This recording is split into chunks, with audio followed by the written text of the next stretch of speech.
बघा टमाटर, कांदा, लसूण, कढीपत्ता सगळे टाकलं.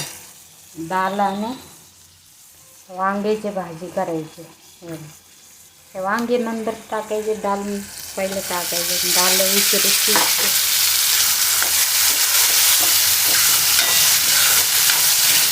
चांगलं लागते मग भातावर चपाती भाकरी बरोबर.